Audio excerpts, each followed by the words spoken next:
ये है सुवर्ण लोक, सूर्य का आशीर्वाद प्राप्त एक राज्य। यहाँ के पत्थर भी सोने से चमकते थे और यहाँ के लोग न्याय से समृद्ध थे। वे मानते थे कि उनका राज्य अमर है क्योंकि उनका भावी राजा था, राजकुमार आरव।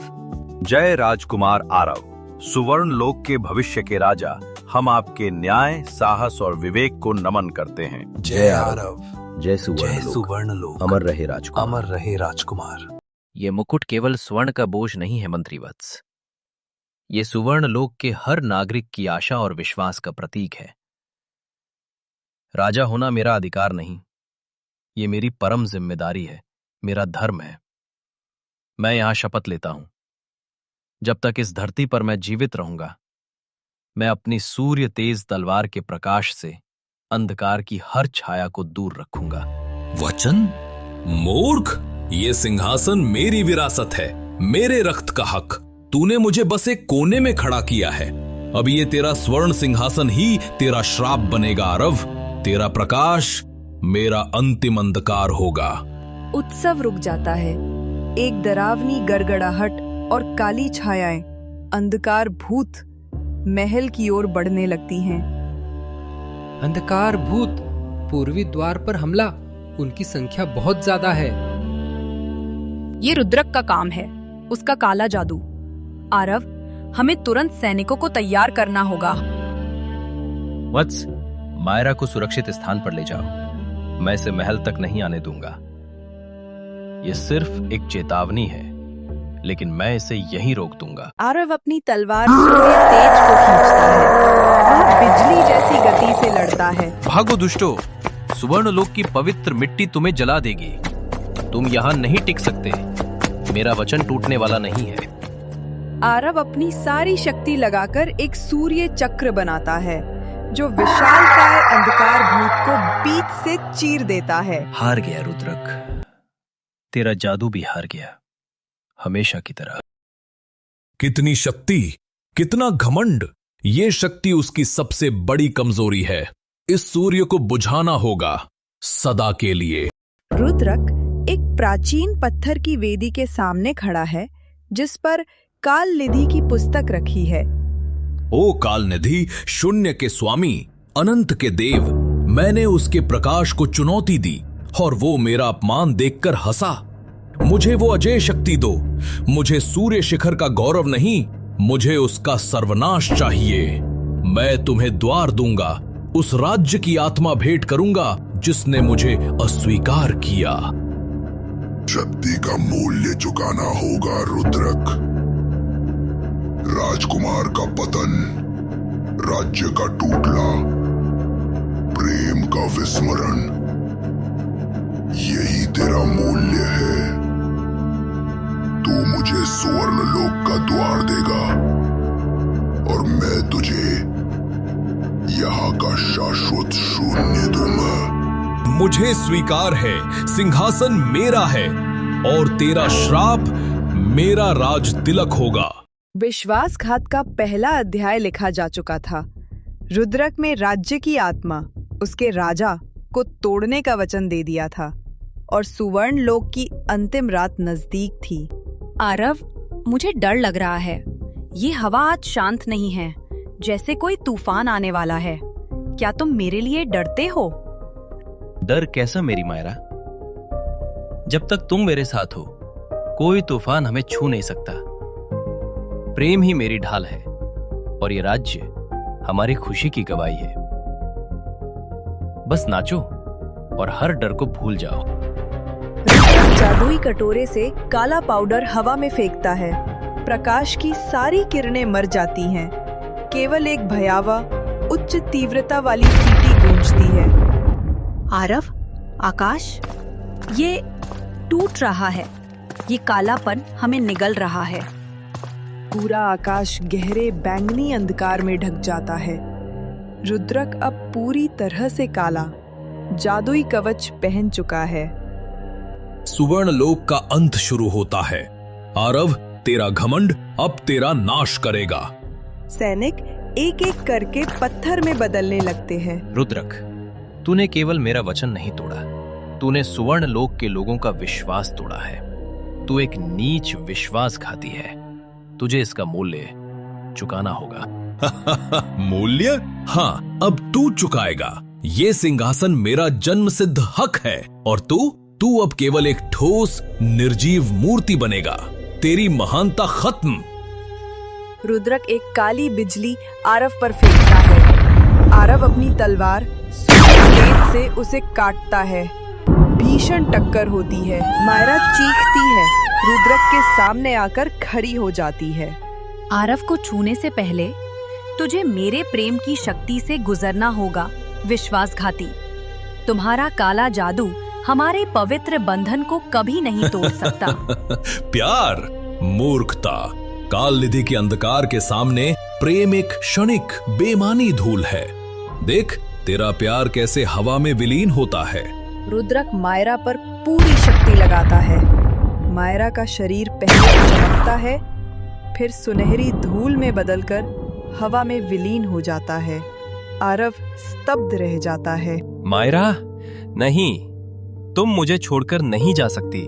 मायरा के विनाश से आरव का ध्यान भंग होता है। रुद्रक इस मौके का फायदा उठाता है। अब अंत आ चुका है। तेरा राज्य, तेरा प्रेम, सब खत्म। रुद्रक आरव पर काला पाउडर फेंकता है और कालनिधि की छाया आरव के सीने पर हाथ रखती है। आरव का शरीर पत्थर में बदल जाता है।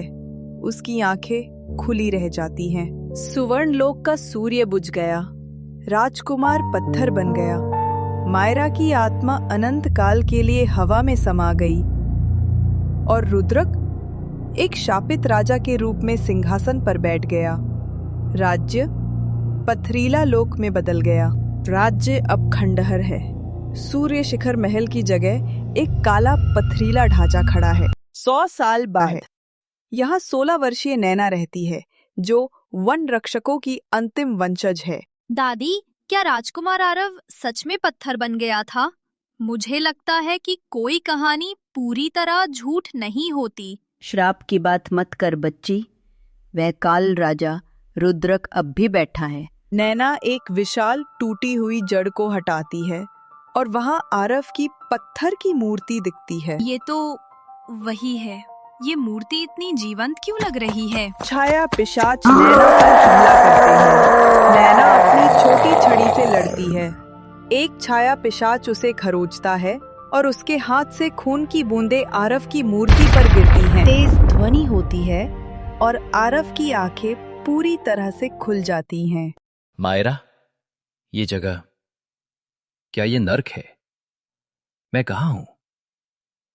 100 साल। क्या ये श्राप सचमुच 100 साल तक चला? तुम जिंदा हो गए। तुम सचमुच राजकुमार आरव हो? हाँ, 100 साल बीत गए राजकुमार। ये अब सुवर्ण लोक नहीं, ये पथरीला लोक है। यहाँ हर चीज डरावनी है। आरव अपनी सूर्य तेज तलवार को छूता है और वह सुनहले तेज में वापस आ जाती है। आरव लड़ता है, लेकिन 100 साल की नींद के कारण वो धीमा है। छाया पिशाच उसे घेर लेते हैं। मेरी शक्ति, मेरा शरीर, ये काम नहीं कर रहा। तुम्हारी शक्ति तुम्हारे दिल में है राजकुमार। उस श्राप को तोड़ो। आपकी हार इस राज्य की हार है। उठिए। आरव को मायरा की याद आती है। वो जोर से चीखता है। आरव, तूने मेरा श्राप तोड़ा। काल निधि वो वापस आ गया है, पर मैं अब उसे हमेशा के लिए खत्म कर दूंगा। ये सुवर्ण लोक नहीं है, ये नरक है। मायरा, मेरा वचन टूट गया। मैंने तुम्हें खो दिया और राज्य को भी। नहीं राजकुमार, आप परेशान मत हो। हमें मायरा की आत्मा को वापस लाना होगा। मैं आपके साथ हूँ। आरव और नैना महल के द्वार पर पहुँचते हैं। काले रक्षक दल के सैनिक महल की रक्षा कर रहे हैं। तुम मुझे सहारा दो। इन पर मेरी तलवार का वार असर नहीं करेगा। ये केवल प्रकाश से डरते हैं। हमें उनकी आत्माओं को मुक्त करना होगा। नैना अपनी वन रक्षक की छड़ी से जमीन पर वार करती है। आरव अपनी सूर्य तेज तलवार से हवा में सूर्य शस्त्र बनाता है, जो विस्फोट करके रक्षकों की आत्माओं को आजाद कर देता है। रुद्रक सिंहासन पर बैठा है, उसके चारों ओर काल निधि की छाया घूम रही है। तू आ ही गया राजा। आज मैं तुझे केवल पत्थर में ही बनाऊंगा, तुझे धूल बना दूंगा। तूने मेरे 100 साल के राज में दखल दिया। आरव और रुद्रक लड़ते हैं। तेरा प्रकाश अब कमजोर है आरव। 100 साल की नींद ने तुझे खोखला कर दिया। तूने अपनी ढाल खो दी, तूने मायरा को खोया। तू केवल एक हारा हुआ राजा है जिसे मैं धूल में मिला दूंगा। आरव के हाथ से तलवार छूट जाती है, वह घुटनों पर बैठ जाता है। काल निधि की छाया उस पर हावी होने लगती है। तूने हमें कभी नहीं समझा रुद्रक। ये हार मेरी नहीं, तेरी है। तूने सत्ता के लिए अपनी आत्मा को बेचा। तू केवल काल निधि का गुलाम है। राजकुमार, प्रेम ढाल नहीं, वह शक्ति का स्रोत है। अपनी आत्मा के अंदर देखो, मायरा तुमसे जुड़ी है, उसे पुकारो। हाँ, मैं हारा नहीं। मायरा का प्रेम मेरी ढाल नहीं, रुद्रक, वो मेरा शाश्वत पुनर्जन्म है।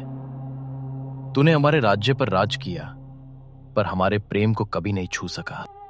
आरव अपनी पूरी ऊर्जा काल निधि की छाया की ओर देता है। ओ काल निधि के दास, इस राज्य की आत्मा अमर है। ये प्रकाश मायरा का प्रेम है, नैना की आशा है और मेरे लोगों का विश्वास है। इसे कोई नहीं बुझा सकता। असंभव, मैं ही राजा हूं। नहीं। विशाल विस्फोट होता है, महल का काला पत्थर टूटता है, सूरज की किरणें हॉल में घुसती हैं। प्रकाश में मायरा की सुनहरी धूल फिर से जुड़ती है। आरव, तुमने अपना वचन निभाया, श्राप टूट गया। तुमने मेरी आत्मा को मुक्त किया। तुम वापिस आ गई। मैंने सोचा था मैंने तुम्हें हमेशा के लिए खो दिया। आरव और मायरा के मिलने पर एक नया शक्तिशाली प्रकाश पूरे राज्य में फैल जाता है। सुवर्ण लोक फिर जी उठा।